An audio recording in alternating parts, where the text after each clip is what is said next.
गुरुभ्यो नमः। हरि अनंत, हरि कथा अनंता। आपने सुना होगा कि भगवान की अनंत कथाएं हैं, कहाँ से शुरू करो और कहाँ पर खत्म करो।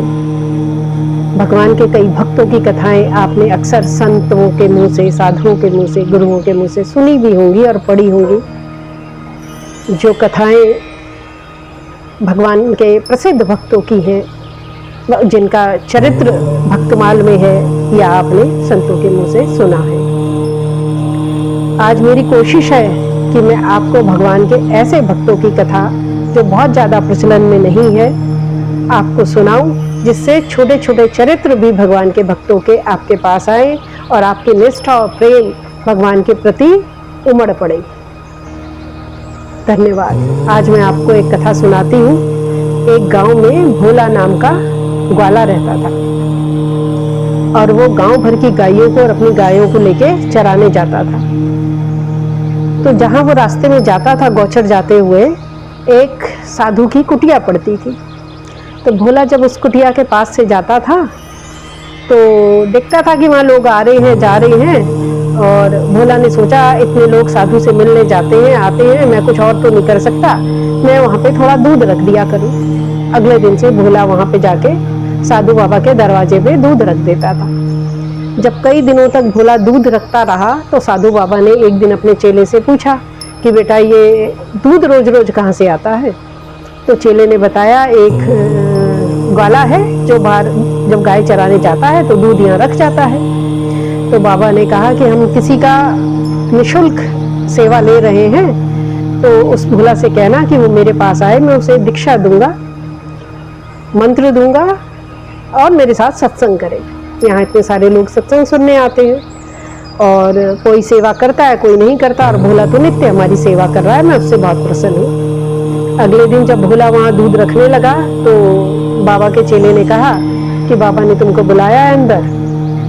तो भोला ने कहा कि अरे मेरा टाइम खराब हो जाएगा, मैं अंदर नहीं जा रहा, मुझे सत्संग से, मंत्र दीक्षा किसी से कोई मतलब नहीं है। और वहाँ पे दूध रख के भोला चला गया गायों को चराने के लिए। साधु ने जब चेले से पूछा कि आज भी दूध आया है क्या, उन्होंने कहा हाँ दूध तो आया है, पर वो अंदर नहीं आया ग्वाला। उसने मना कर दिया कि मुझे इससे कोई मतलब नहीं। 2-4 बार जब साधु ने अपने चेले से कहा और चेले ने भोला से कहा, पर भोला राजी नहीं हुआ, तो साधु बाबा को समझ में आ गया कि भोला के मन में अभी कोई ऐसा भाव नहीं है। तो उन्होंने कहा कि भोला को एक काम कहना कि अंदर आके बाबा से एक ऐसा मंत्र ले ले जिससे गाय ज्यादा दूध देती है।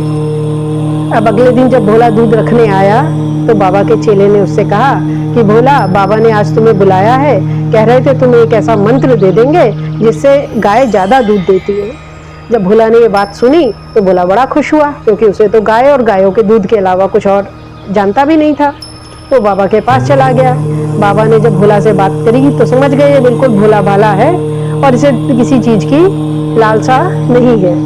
पर संतों का स्वभाव होता है, साधुओं का स्वभाव होता है कि सबका कल्याण हो। तो उन्होंने भोला से कहा कि भोला तू घट मोचन दिन भर ये पढ़ा कर, इसको पढ़ने से तेरी गाय बहुत दूध देने लगेंगी।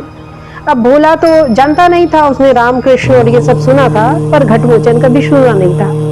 तो भोला ने वो मंत्र रटा कि सच में मेरी गाय दूध देने लगेंगी। बाबा ने कहा विश्वास करो तुम्हारी गाय दुगना दूध देने लगेंगी। अब जो भोला है, भोला ने वो मंत्र रटा और गायों को चराने के लिए गोचर चला गया।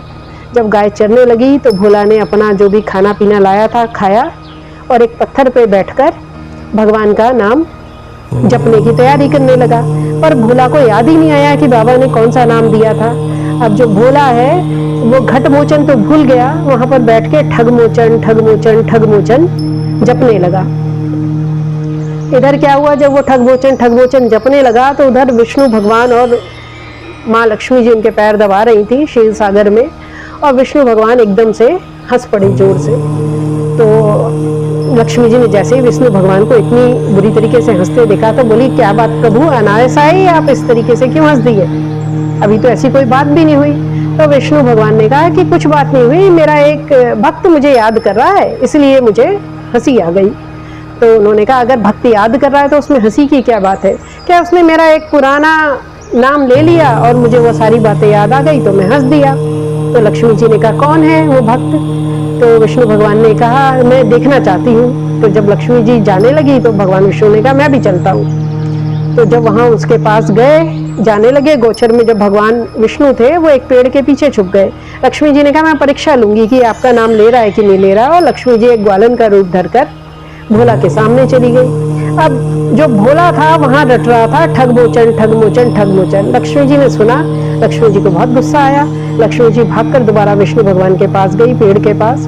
अब बोली वो तो आपका नाम कहाँ रट रहा है, वो तो ठग मोचन बोल रहा है और आप कह रहे हो मेरा नाम ले रहा है, आपका नाम ठग मोचन थोड़ी है।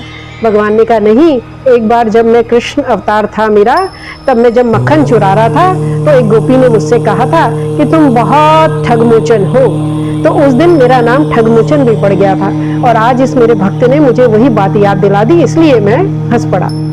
लक्ष्मी जी जब दोबारा उसके पास गई तो उन्होंने पूछा कि ये भोला तुम किसका नाम ले रहे हो? अब भोला बड़ा दिल से नाम ले रहा था तो वो बड़ा चिढ़ गया कि मुझे कोई डिस्टर्ब करने आ गया। तो भोला ने गुस्से से बोला कि तेरे खसम का नाम ले रहा हूँ क्या? लक्ष्मी जी ने बोला अरे भोला तो इतना भी जानता है कि मैं लक्ष्मी हूँ और मैं विष्णु जी का नाम ले। तो लक्ष्मी जी वहां एकदम प्रकट हो गई कि मांग भोला क्या मांगता है। लक्ष्मी जी आई तो विष्णु भगवान भी तुरंत आ गए और जब उन भोला ने उनको देखा तो भगवान का जो प्रेम था और भक्ति थी वो इसके हृदय में उमड़ पड़ी और उसने कहा जिसको भगवान के दर्शन हो जाए फिर वो दुनिया से क्या मांगता है। तो भोला नतमस्तक हो गया। तो ऐसा स्वभाव होता है कल्याणकारी साधु संतों का, जो अपना तो करते हैं दूसरों का भी कल्याण करते हैं। और भगवान का भी ऐसा स्वभाव होता है कि एक क्षण में आप भगवान पा सकते हैं, उसके लिए वर्षों की तपस्या की जरूरत नहीं है, उसके लिए बहुत कठिन तप की जरूरत नहीं है। बस आपका मन निर्मल हो, हृदय निर्मल हो और आप दिल से भगवान को उसके किसी भी नाम से पुकारे तो भगवान जरूर आते हैं। ओम गुरुभ्यो नमः।